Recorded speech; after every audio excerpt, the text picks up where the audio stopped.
அனைவருக்கும் வணக்கம். திருக்குறள் சொல்லி பொன்னில அஜித்குமார் ஜெயஸ்ரீ. நான் எஸ்கேஜி படிக்கிறேன். அதிகாரம் 40 கல்வி. குறளில் 391 கற்க கசடற கற்பவை கற்றபின் நிற்க அதற்கு தக கடை விளக்கம். ஆசிரியர் தன் மாணவர்களுக்கு ஒழுங்கற்றும் முறையில் பின்பந்தங்கள் வரும் பாதிப்புகளை விளக்கினார்.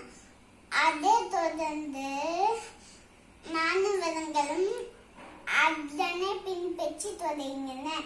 அதில் ஒரு மாணவன் இனிப்பு பண்டத்தை மேற்கொண்டு ஆர்வத்தினாலும் ஆராய்ச்சியினால் கட்சியிடம் பொருள் ஒழுங்கற்றும் முறையில் பின்பந்தனை உட்கொண்டார்.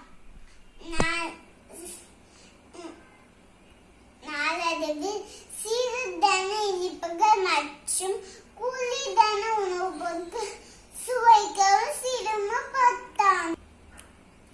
அதே நேரத்தில் மற்றொரு மாணவன் இனிப்பு பண்டத்தை மேல்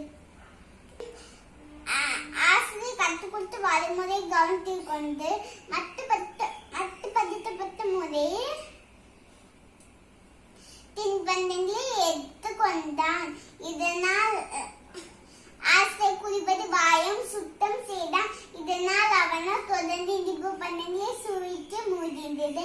கதையின் நீதி. குறளின் மூலம் நாம் அறிவது நம் வாழ்வு நம் கற்றலும் நன்மை தீமைகளை மனதில் கொண்டு நாம் செயல்படலாம் அமைந்தால் நாமும் நம் சமுதாயமும் முன்னேற வர முடியும். நன்றி.